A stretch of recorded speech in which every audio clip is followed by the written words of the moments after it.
también el Simón Rodríguez,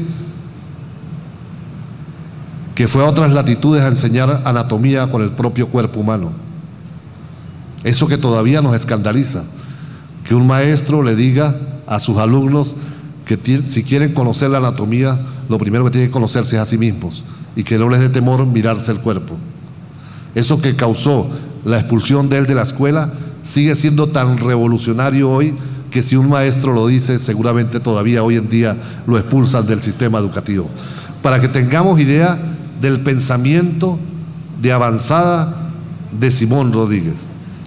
Ese es un referente obligatorio para pensarnos. Y el otro referente obligatorio, y yo lo reivindico, es la enorme deuda nuestra. Lamentablemente Daniel no nos pudo acompañar, porque además de Cuba, Cuba significó para nosotros un referente de independencia, de lucha antiimperialista. Pero por la propia cercanía nuestra, nosotros le debemos mucho al movimiento pedagógico colombiano.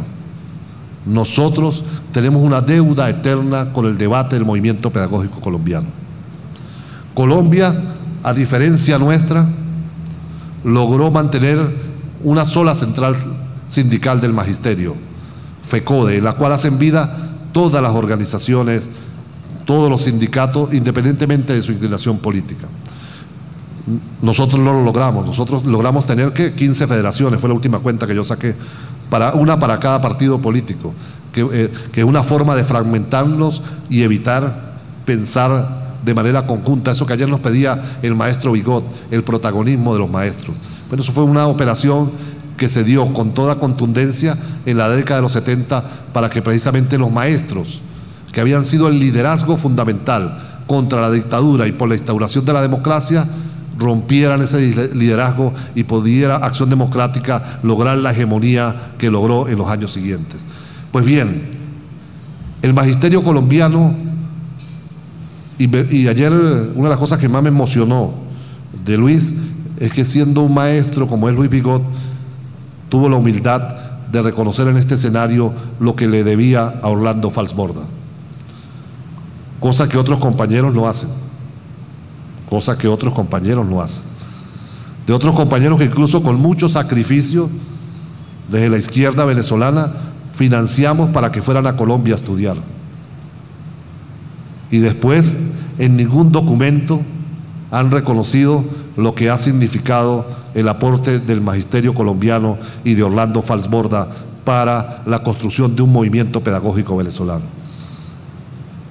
Pues bien, como Orlando Falsborda está muerto, nos podemos permitir hacer algunas infidencias. El pensamiento de Falsborda no era simplemente neutro educativo. Cuando él se va al campo a desarrollar todo el método de investigación-acción, no está mostrando otra cosa que su compromiso con una propuesta educativa con la paz de Colombia. Es decir, cómo los maestros tenían que estar profundamente vinculados a la construcción de una sociedad mucho más justa en Colombia. Falsborda acompañó, no siempre de manera visible, pero sí de manera contundente, todo el movimiento, entre otros, del movimiento a luchar. Movimiento que nos costó a los revolucionarios de América Latina más de 5.500 muertos. Más de 5.500 muertos. Hombres y mujeres que soñaron con dejar las armas e ir a trabajar en una escuela, en un municipio donde tuvieron el sueño de que no le iban a alcanzar las balas asesinas de un ejército opresor. Y Falsborda se dedicó por años a enseñar a hombres prácticamente que nunca habían pensado ser maestros, a ser maestros y a utilizar la investigación-acción como método de aproximación a la pedagogía y a la educación. No que cualquiera podía dar clases, sino construir un método que les permitiera ser maestros en permanente aprendizaje. Y ahí está el legado de Falsborda, el enorme legado de Falsborda, y por eso yo no creo en la moda de la investigación-acción como una moda técnica, sino la entiendo en el profundo contexto de generar conciencias. Yo le tengo temor cuando alguien dice, voy a hacer una tesis de maestría, una tesis de doctorado en investigación-acción, porque eso sí es estar vinculado al pueblo. ¿Entiendes? Es como un cliché que no permite entender lo que fue realmente una propuesta de educación popular detrás de toda la enseñanza de Falborda, de cómo se abordaba todo el tema de la formación docente. Y ahí tenemos entonces que referirnos obligatoriamente cuáles son los orígenes de la formación docente en nuestro país, para entender también cuál es la reforma que nos toca. Ayer el maestro Vigón nos dio una clase que nos permite hoy saltar muchas cosas y complementarlas simplemente. Cuando él nos habló de toda la lucha de la francmasonería, de la creación del sindicato y de la creación de la escuela, se le pasó por alto señalar que en 1876 todo ese movimiento genera la creación de las primeras escuelas normales en Venezuela. La Escuela Normal de Caracas, predecesora de lo que sería después el Pedagógico de Caracas, y la Escuela Normal de Valencia, que constituyen las dos primeras instituciones para formar maestros y profesores en este país. Y cuando hablamos de maestros y profesores, me estoy refiriendo a los que trabajarían en educación primaria y en el bachillerato. Pues bien, estas constituyen las primeras instituciones que forman docentes sin tocar todavía lo que sería la educación universitaria, y se comienza a gestar en el país un vicio que todavía sigue presente. Comienza, por otro lado, a gestionarse la creación de las facultades de educación, creando una odiosa e injustificable diferencia, no sé cómo es en Argentina, en España, entre los profesores y los licenciados. No sé cómo es allá, pero aquí es odiosa, producto de toda una tensión que se desarrolla en ese periodo previo a la propia creación del pedagógico, diciendo que tenían que haber profesores que podían dar el bachillerato, pero también podían ser profesores universitarios, y otros que solo podían ser profesores para primaria, a pesar de que el pensum era muy parecido. Y el otro elemento, porque no trabajó el tema de la formación, es cuando se crea el primer pedagógico, el Pedagógico de Caracas. Cuando habló del papel de Prieto Figueroa, con el cual yo comparto plenamente todo lo que dijo Luis del maestro Prieto Figueroa, salvo que yo tengo una apreciación respecto al maestro Prieto, que yo digo que no es, como algunos dicen que es el teórico de la revolución bolivariana, yo digo que no tanto. El maestro Prieto es el teórico de la revolución democrático-burguesa del 1958. Su pensamiento fue construido en el marco de lo que era esa revolución democrática, y a la revolución bolivariana le toca cumplir un desafío mucho más profundo, mayor que el que pudo soñar como hombre de su tiempo el propio maestro Beltrán Prieto Figueroa. Pero Prieto, al crear el sindicato de maestros y crear la Federación Venezolana de Maestros, hizo dos cosas adicionales que ayer el maestro Vigón no mencionó. Creó las bases para la creación del Instituto Pedagógico de Caracas en el 36, que fue producto de una presión del magisterio venezolano, y crea la Tabla de los Derechos del Niño. Esto es muy importante. Antes de la existencia de UNICEF, de la ONU, de la UNESCO, de los organismos que defienden los derechos, es el magisterio venezolano quien crea, como un órgano rector de lo que va a ser su actividad sindical y gremial, una tabla de los derechos de los niños, del derecho a la alimentación, del derecho a una educación justa, el derecho a que no se les castigue. Es la prefiguración de la escuela que hoy está intentando soñar y desarrollar la revolución bolivariana. Ese es un aporte esencial del pensamiento de Luis Beltrán Prieto Figueroa, que marca el segundo hito en la formación docente en Venezuela. El tercer hito tiene que ver con la creación del Consejo Venezolano del Niño, porque cuando Giorgio exponía sobre el tema de los derechos, a mí me venía rápidamente a la cabeza lo que es el gran ausente en los derechos en América Latina, que es la población de niños, niñas y adolescentes que están institucionalizados. En América nadie quiere hablar de eso, pero todas las legislaciones hablan de que los niños permanecerán en esos centros durante 60 máximo 90 días. Creo que hay una legislación que habla de 120 días, creo que la de Uruguay me parece, pero ese es el máximo de días que pueden permanecer y que hay que garantizar en la educación. Pero en todos nuestros países no hay, incluso nosotros que acabamos de reformar y elaborar una nueva ley orgánica de educación, no contemplamos una modalidad para los niños, por dicho como el lenguaje viejo, privados de libertad, o niños institucionalizados que requieren una formación docente, un currículo y una manera de pensar y abordar pedagógica distinta. Están invisibilizados, son los grandes invisibles en todo este proceso de transformaciones, de lado a lado del continente, de lado a lado. Y el maestro Prieto impulsó lo que fue el Consejo Venezolano del Niño, desarrollado bajo la modalidad de la educación como herramienta para lograr resolver, como él lo decía en su lenguaje, los problemas de conducta de los niños. Todavía por todo el país, cuando lo recorremos, conseguimos unas instalaciones maravillosas, que hoy se conocen más ya no como CBN, sino como INAN, donde hay todavía maquinarias, talleres para que los niños aprendieran carpintería, soldadura, artes manuales, agricultura, como un mecanismo para poder avanzar en la definitiva inserción de esos que son los eternos excluidos del sistema educativo. Y el maestro Prieto también contribuyó sensiblemente a la idea de creación de escuelas granjas. Escuelas con las cuales hoy en Venezuela ya apenas si contamos con 2 o 3 en proceso de transformación en escuelas técnicas.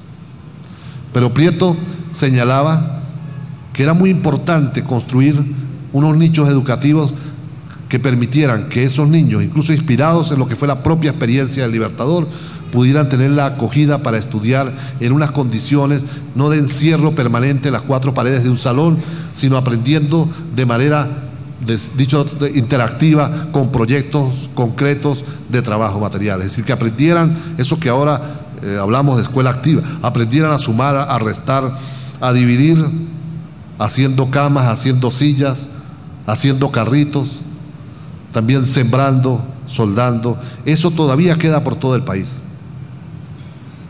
Eso todavía queda por todo el país.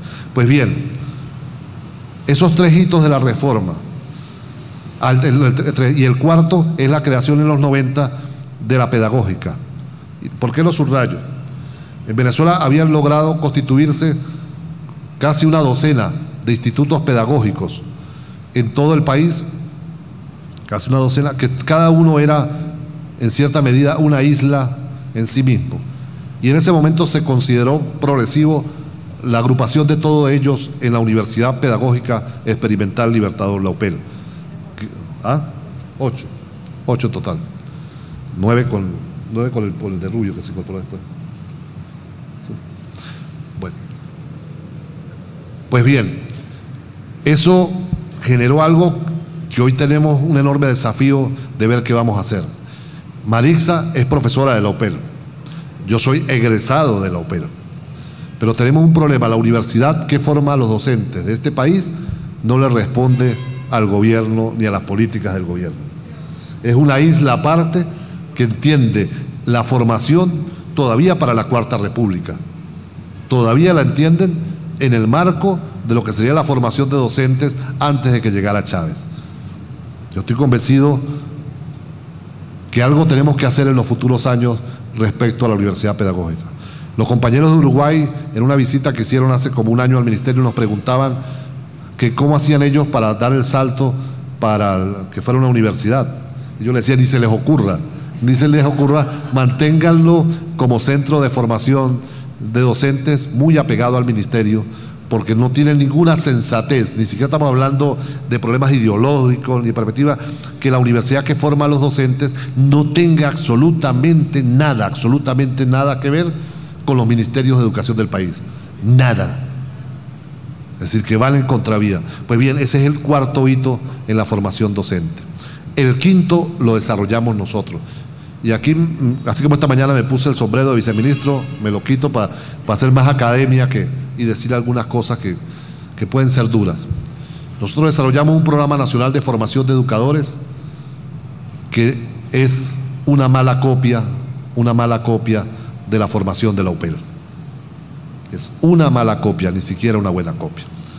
Recordemos que producto de todo este recorrido que le he señalado anteriormente, en 1970 los organismos internacionales, incluida, como lo señalé en la charla de hace un mes y medio, pero veo que hay caras nuevas y como no tomaron nota, me tomo la libertad de repetirlo. Los organismos internacionales definieron para los sistemas educativos dos grandes operaciones. Uno, la necesidad de incorporar mucho más las mujeres a dar clase, y dos, trabajar más el tema de la organización sindical. Fíjate, dos cosas que parecen muy buenas, pero ¿para qué las hacían? Porque las mujeres presionan menos históricamente por buenos salarios, están menos sindicalizadas, entonces podían tener en los sistemas educativos menor presión por mejores salarios. Y en el tema de sindicalización, porque es bien raro que a mí me diga la ONU, la UNESCO, el Banco Mundial, el Fondo Monetario, que hay que sindicalizarse en el magisterio, se me debe prender todas las alarmas. Y revisemos lo que decían esos documentos a finales de los 60. Pues bien, aquí tomaron todo eso y aquí se nos atravesó un señor que nos hizo mucho daño. A ver si recuerda alguno, anotó, nadie acuerda. Nadie se acuerda. A veces uno siente que habla y dice, mejor escribir, no hablar tanto, ¿verdad, Giorgio? Que fue un señor que se llamó Luis Althusser, que nos dijo en los 60 que la escuela era parte de los aparatos ideológicos del Estado. Y eso aquí a toda la izquierda, yo era un muchachito en esa época, pero eso sí me lo cuenta mi viejo maestro, la izquierda entró en una contradicción. Entonces, bueno, si somos maestros, ¿qué hacemos nosotros? Y somos comunistas, somos rojitos, ¿qué hacemos nosotros trabajando en el aparato ideológico del Estado?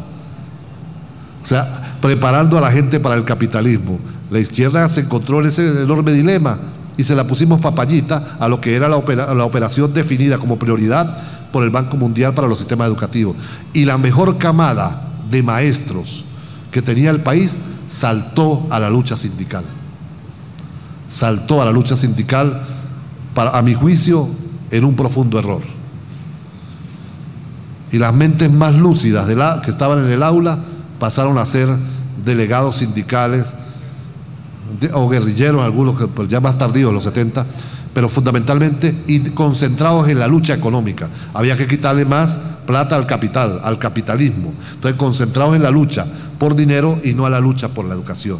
Y estos no perdieron la oportunidad y enseguida llamaron a una comisión nacional, una comisión para la reforma del currículo, otra comisión de la Universidad Central, en la Facultad de Educación, que tiene un promedio de que todo informe para que produzca un cambio dura 10 años. Pero ahí en un año salió en un año la reforma de la formación de educadores en la Facultad de Educación de la Universidad Central, se resolvió en un año. ¿Y qué se hizo? Se eliminaron todas las materias de apresto profesional. Se dejó de enseñar a planificar, se dejó de enseñar a dar clase, se dejó de enseñar currículo y todo se sustituyó por información general. ¿Cuáles son los grandes teóricos de la didáctica? ¿Cuáles son los grandes teóricos del currículo? Y terminó en una formación profundamente sociológica que hacía que nuestros docentes no supieran cómo agarrar la tiza cuando iban a usar un pizarrón, porque eso no se les enseñaba. Pues bien, eso se profundiza luego en los 80 con la reforma en la Universidad Pedagógica, que también se reviste de una buena intención, la creación de los programas nacionales de formación docente. Pues bien, de pronto decidimos ampliar la cobertura y utilizarlo eso para clientelismo político. Entonces todo un conjunto de adecos y copellanos que estaban desempleados y algunos izquierdistas, se les dio la oportunidad de ingresar como no graduados y que entraran, aparte de que trabajaban en su clase, trabajaban en la escuela, viernes, sábado y domingo participaban en el Programa Nacional de Formación Docente en Servicio, que lo que hizo fue profundizar precisamente la deformación del profesional docente en nuestro país. Y ahí peor, se sustituyó la enseñanza de cómo enseñar. Yo siempre digo, coloco el mismo ejemplo, como que le demos un título a un carpintero sin que nunca haya manejado un serrucho, y se sustituyó por las denominadas fases de ensayo. Entonces, Luis Bonilla, que era docente no graduado, y daba en una escuela, me evaluaba mi compañero de escuela si yo estaba dando clase bien o no. Y era el que me enseñaba. Eso ocurrió aquí en la década de los 80. No había aparecido Chávez. Por eso cuando uno dice la derecha se llena de que la calidad, la formación de los docentes, entiende que nosotros estamos contra los grandes rankings. Eso es lo que estaba ocurriendo en los 80, en el auge de la derecha, en la debacle de la izquierda en este país. No había ocurrido el Caracazo, no había ocurrido la insurgencia de 1992. Bueno, pero nosotros, volviendo ahora al tiempo presente, cuando decidimos, nos decidimos que no era conveniente políticamente tomar la UPEL, decidimos crear el Programa Nacional de Formación de Educadores. Y como no hicimos este debate, porque yo conozco a muchos de los compañeros que estuvieron en el diseño, no es un problema de que los compañeros sean buenos o malos, no es una crítica a los compañeros, sino que si no discutimos las cosas, ampliamos el defecto, lo ampliamos. Y aquí no se trata de que critiquemos a Marcos, a Fidel, a Luis, a nadie. Es lo que aprobamos y pusimos en marcha un programa nacional de formación de educadores que es, repito, una mala copia de lo que se dio la reforma de los 70 de la central, de la reforma de la pedagógica, y que nosotros mantenemos y ampliamos.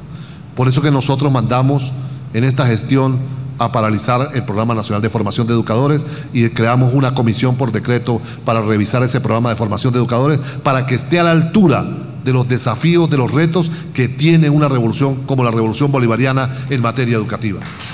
Eso para que ustedes se lo expliquen a los compañeros. Porque entonces los compañeros dicen, es que me quieren dejar sin empleo. La ministra Yadira, Rubén, Luis Bonilla nos quieren dejar sin empleo. O es que no quiere que haya más educadores en el país. Esta que es una revolución educadora, entonces ellos están cerrando la educación. Es que no queremos que salga ni un educador más que no tenga el apresto profesional mínimo para ser docente. Pero eso lo decimos muy alto, diciendo, no tiene el apresto tampoco el que sale de la central, tampoco el que sale de la pedagógica. Yo fui profesor de fase de ensayo, de práctica docente en la pedagógica. Mariano, mi asistente, fue uno de mis alumnos. Y Mariano le puede decir cómo los muchachos entraban y las muchachas en crisis cuando iban a práctica profesional.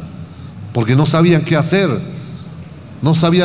Habían pasado 4 años viendo teoría y que no le habían preparado para enfrentarse a un grupo de 38 niños, de 40 niños. O sea, estamos hablando de los que nos refieren ahora del tema de la calidad. Estamos hablando de los que hablan de calidad. Por eso decimos que la formación de educadores es un problema hoy de primer orden en este país. De primer orden. Pero que tenemos que hablarlo descarnadamente. De lo que hicieron otros, de lo que no quieren cambiar y de los errores que nosotros mismos hemos cometido y lo que dispuestos estamos a hacer para transformar ese problema. Ahora bien, nosotros tenemos una cultura en nuestro país del imaginario docente que tenemos también que resolver. Que yo siento que no la tiene tanto el magisterio colombiano. Y sería bueno que alguien hiciera un trabajo de investigación al respecto. Que es que nosotros el imaginario docente es simple y llanamente dar clase. Simple y llanamente dar clase. La cantidad de profesores universitarios que yo conozco que prefieren dedicarse por completo a dar clase, a hacer investigación o extensión, es enorme, enorme. Y estamos hablando de todas las universidades. Les repito, desde la propia experiencia que me da el cargo en el Consejo Nacional de Universidades, que reúne a todas las universidades, cuando hemos reunido a las universidades árbol, cuando hemos reunido a los tecnológicos, yo siempre les he dicho, tengo un dinerito ahí apartado para publicaciones. Siempre les he dicho. O sea, tengo un dinero apartado, entréguenme. Mire, me entregan proyectos para cabillas, para cemento, para aulas, para balones, para autobuses, y no me han entregado un solo proyecto para la publicación de un libro, en año y medio que yo llevo. Un solo proyecto. Estoy hablando desde nuestra honrosa Universidad Central de Venezuela hasta el tecnológico más deprimido que pueda haber por allá en un territorio. Y le he dicho, tengo platica para publicarle. ¿O no, compañera? Usted ha estado en las reuniones donde yo les he dicho. Le he dicho, nosotros estamos en un proceso de transformación de los tecnológicos, de los 29 tecnológicos, en universidades politécnicas territoriales. Y le hemos dicho en numerosos talleres que ser universidad no es simplemente tener las letras de universidad, es desarrollar academia, y eso significa poner en marcha centros de investigación, líneas de investigación, publicaciones, revistas arbitradas. Lo hemos dicho, es el mismo discurso, incluso hasta fastidioso, porque lo decimos en cada reunión, es un sonsonete, como diría mi mamá, que está por allá al final acompañándome hoy.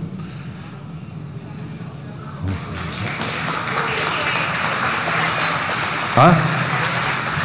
Se fue asustada con el discurso del hijo. Bueno.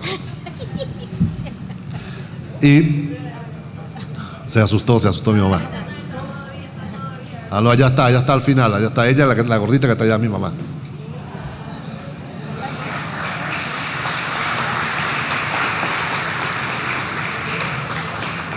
La quiero mucho, vieja.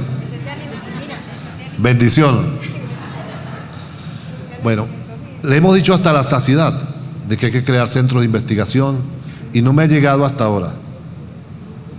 Pues eso tiene que ver con mi despacho, el primer proyecto de creación de centro de investigación.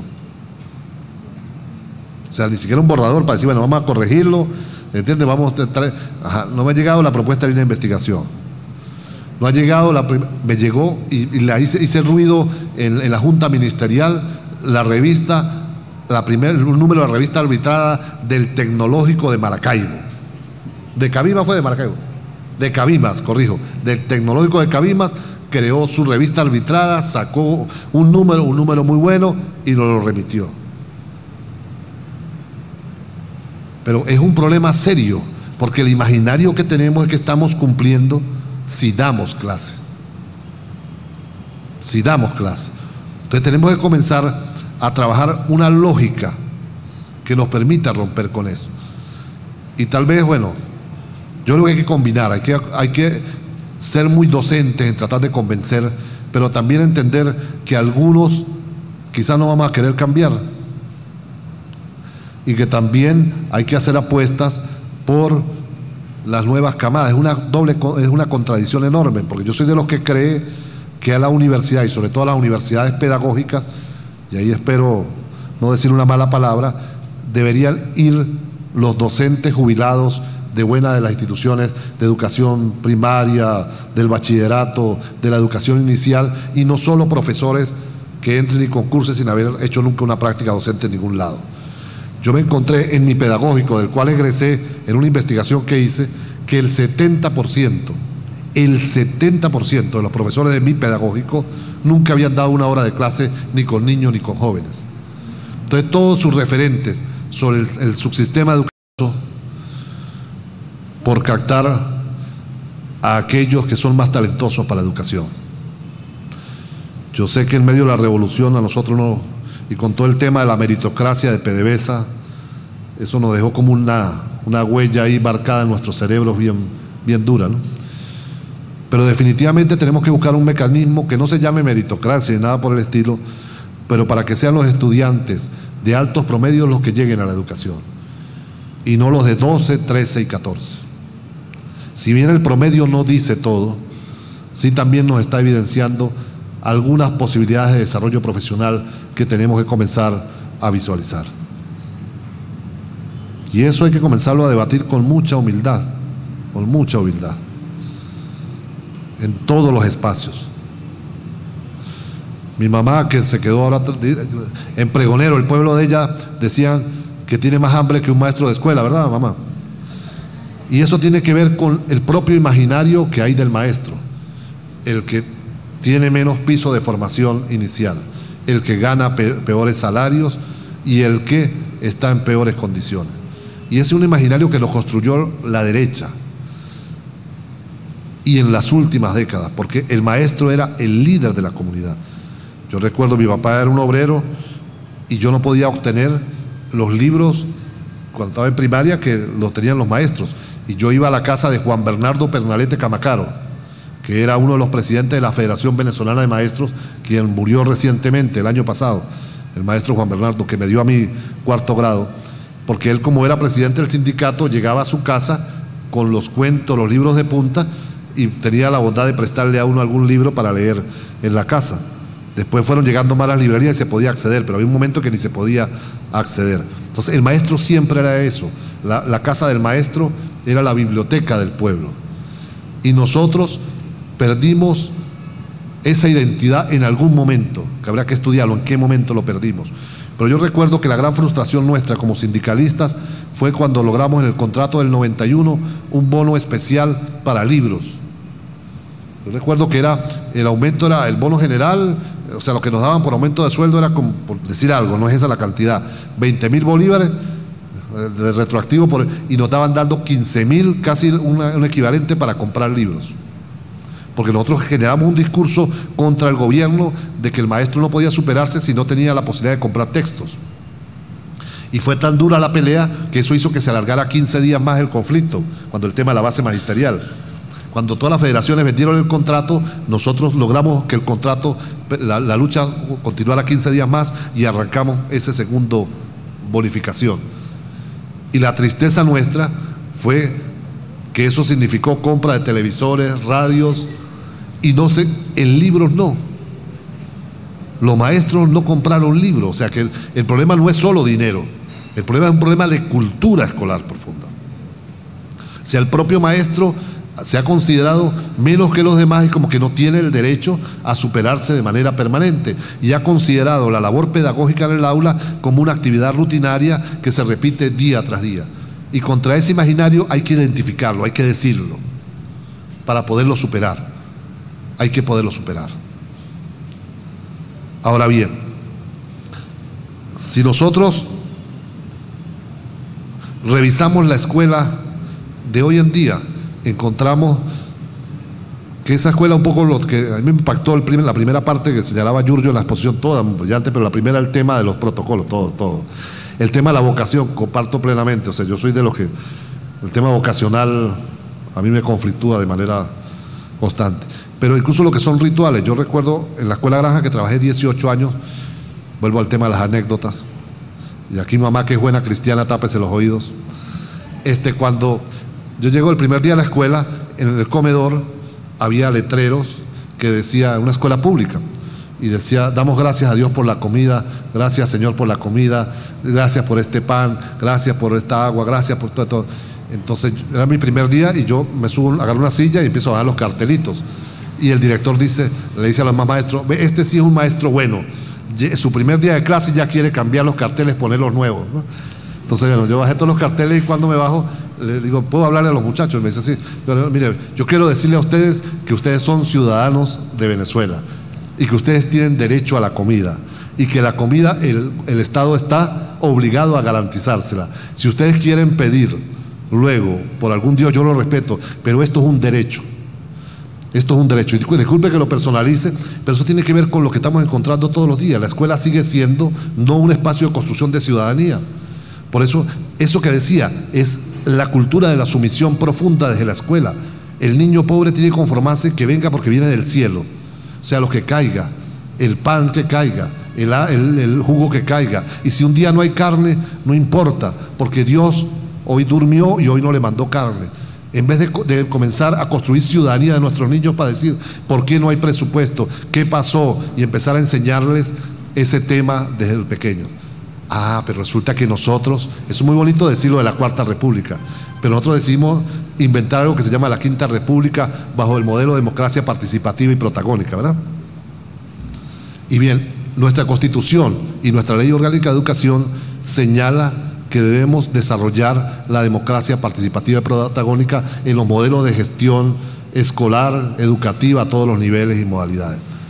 Y eso, siempre que lo decimos, parece que todo el mundo se distrae, como que no está pendiente de lo que estamos diciendo. Porque cómo nos cuesta en las propias universidades, las otras, pero también las nuestras, comenzar a decir en junio que hay que hacer el presupuesto el próximo año, el año siguiente, mira, hay que hacer el presupuesto. Entonces siempre decimos, no, es que el Ministerio de Educación nos mandó la solicitud del presupuesto 2 días antes. ¿Y cómo convocamos una asamblea? Terminamos haciéndolo todo, cargándolo, porque si no, entonces se cerraba la página web y no podía ser. Pero es una rutina. ¿Por qué no comenzamos a discutir el presupuesto de enero? Y a decir, no, pero hasta que llegue al oficio. Entonces, si ya tenemos el pretexto y no funciona el pretexto, y le echamos, hay alguien a quien echarle la culpa, al Ministerio de Educación, y el Ministerio de Educación se lo echamos al Ministerio de Planificación, que nos puso esos laxos para cerrar la página. Y eso ocurre en los 2 ministerios y en todas las instituciones educativas. Todavía no podemos decir, después de todos estos años de revolución, que hay una institución que construye su presupuesto con los alumnos, con los profesores, con los maestros, y hay que decirlo. Yo digo que no seamos tan ambiciosos y no pidamos todo el cambio, que digamos, bueno, en el caso de las universidades, todo lo que es el tema estudiantil, comencemos a discutirlo por ahí, todo el tema de hacia dónde van a ir las becas, hacia dónde va el tema del deporte, comencemos a discutirlo con los estudiantes, porque ellos como que todavía no tienen formación para pensar todo. Entonces comencemos con eso, con el tema del presupuesto, con todo el tema del bienestar estudiantil, todo lo que tiene que ver con los estudiantes. Y mira que ahí estaríamos construyendo un nuevo modelo de ciudadanía.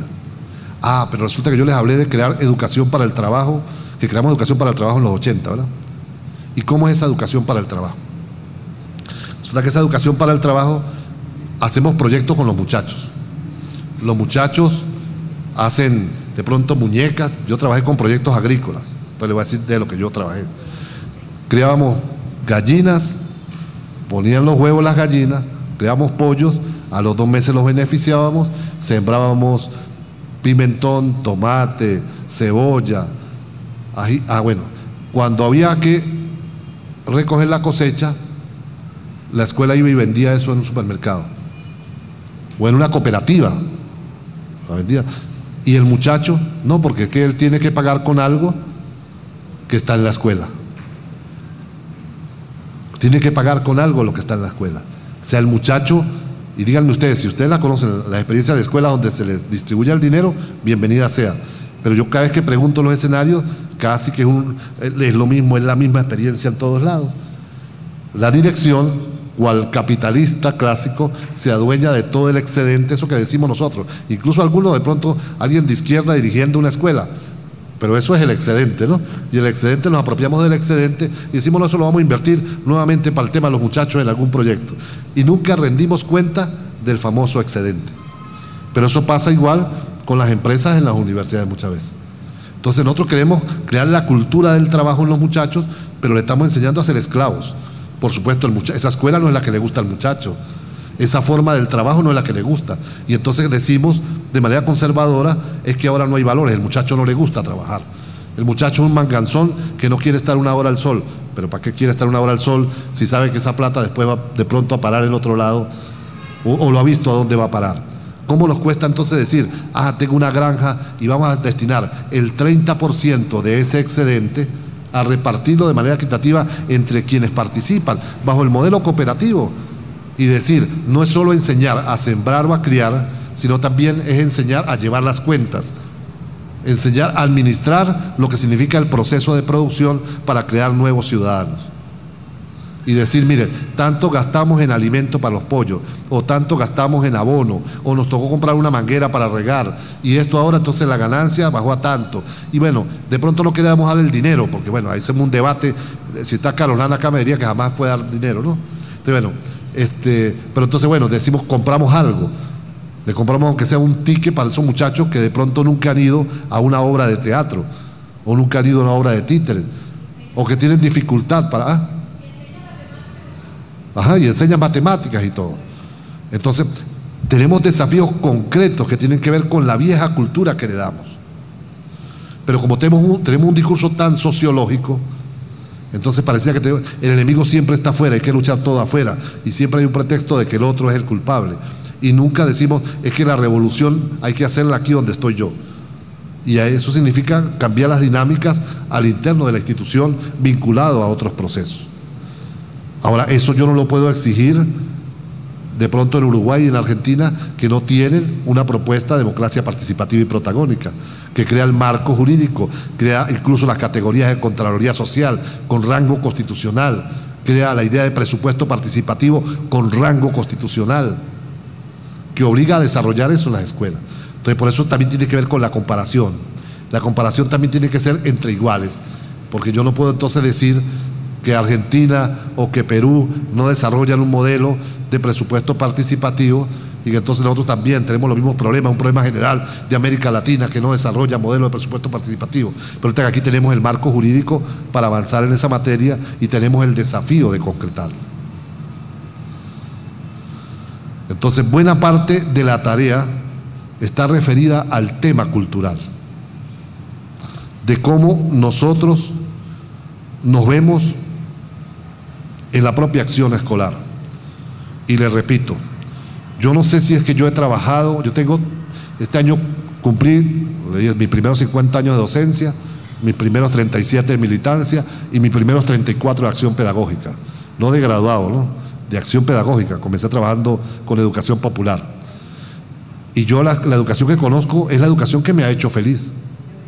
Entonces yo a veces también cuando escucho y resistiendo, en Revolución tenemos 13 años, era antes resistiendo y peleando, pero cómo éramos felices en la escuela. A veces añoramos todavía la escuela, ¿entiendes? Añoramos las aulas de lo que es ese contacto con los muchachos, con los jóvenes. Entonces a veces también hay un discurso en nosotros mismos demasiado cargado en la negatividad sobre la escuela. Y la escuela, el que le gusta la escuela, lo digo yo, ese es el sitio, como decía Serrat, el que ve a la mar suspira, ¿no?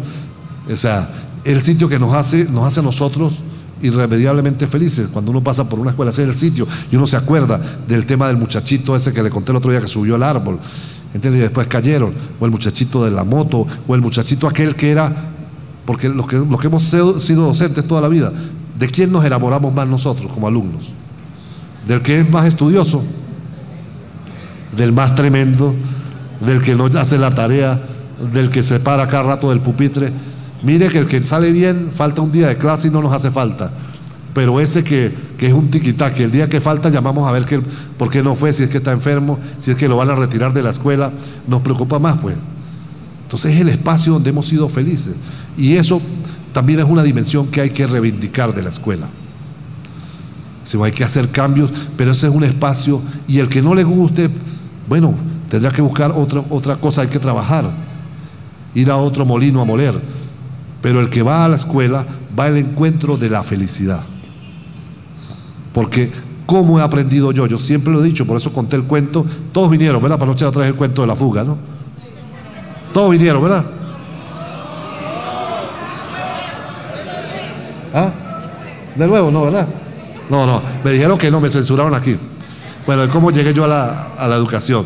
Pero bueno, ese es el espacio, pues. Entonces, para cerrar, comparación como técnica, está bien. Investigación para ser investigadores. Todo muy bien.